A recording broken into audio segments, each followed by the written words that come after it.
Hello and welcome to the video on your sixth personal reflection. This is one of my favorites. This particular week we have been focusing on altruism, gratitude, forgiveness, important concepts in life, well-researched areas of positive psychology.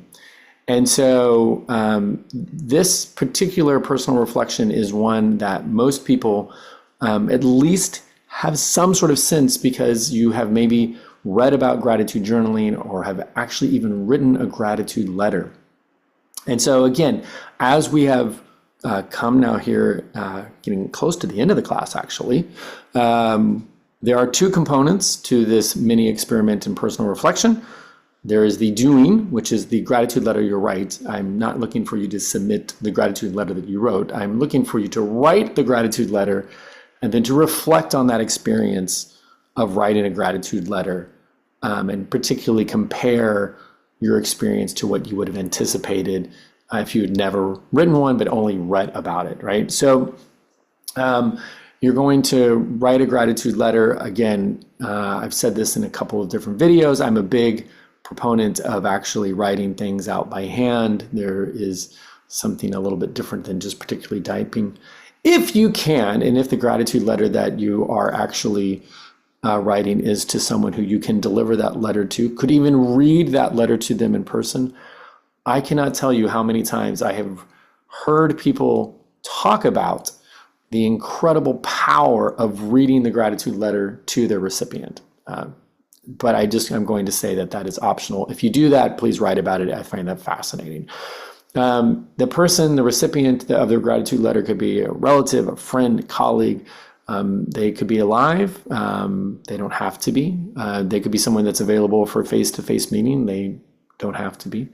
But I want you to actually select an individual that you haven't, and think about a particular incident or maybe a series of events in your life where you just never adequately thanked them. And then that might mean that you actually said thank you, but that was sort of the extent of it. You didn't really tell them why whatever they did for you, either in that moment or throughout a different series of events in your life, you really appreciated, right? So think about who you want to select one specific individual, write a gratitude letter to them, and then what you will actually do is sort of, reflect on that experience, right? So recall someone who is deserving of gratitude. You're going to bring someone into your mind. I think this is important before you actually get out the pen and the piece of paper. Again, I think it's best, easiest, and most powerful if you actually consider someone who has never actually received your gratitude, at least for some sort of incident, event, circumstance in your life.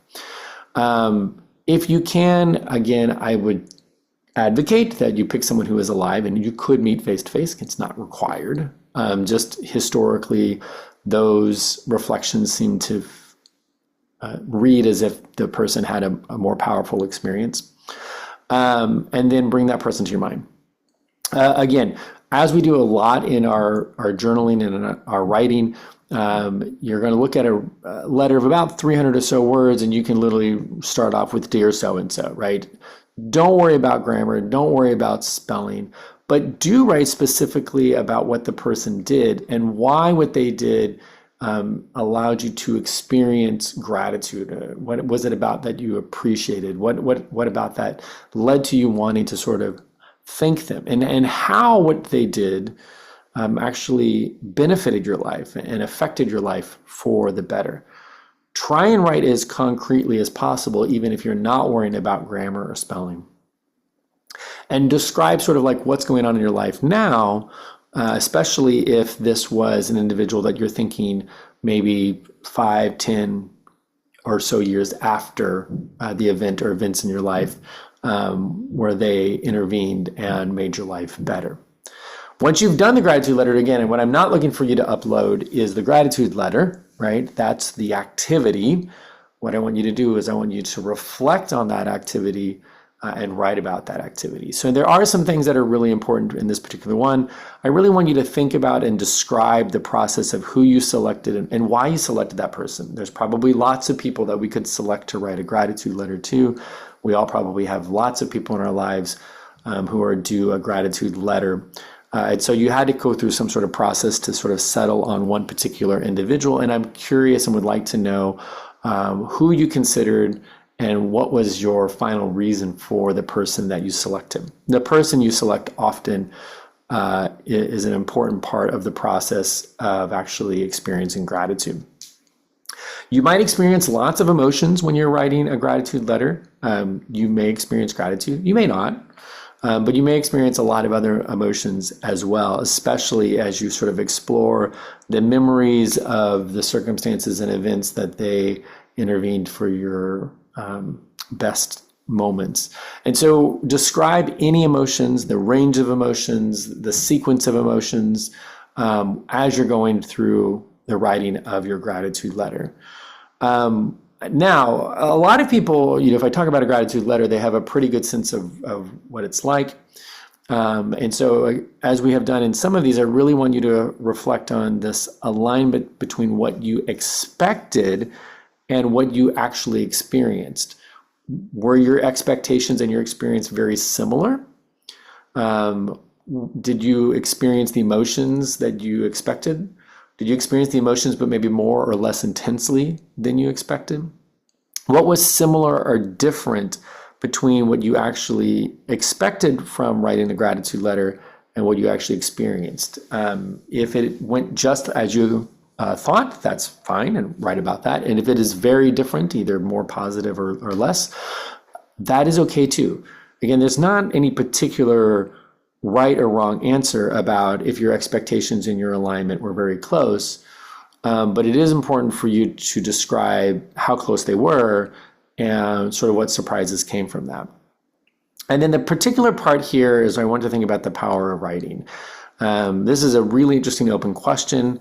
I would say sometimes when I'm reading reflections, this area could be better developed by some students.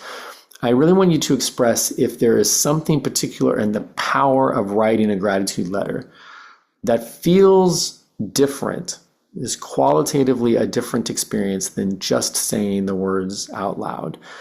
So in this section, you would sort of end by saying, do you believe that writing a gratitude letter is more powerful than just thanking a person vocally? And provide your reasons, your rationale, and maybe even some examples that would support that belief. As you can imagine, that's a lot to cover in 600 words. So give yourself time and space to write and to edit and to bring it together. And then ultimately you will submit this reflection. Once you've done so, I'll again grade it using the rubric, provide a brief comment. And if you would like to resubmit it for more points afterwards, then you can.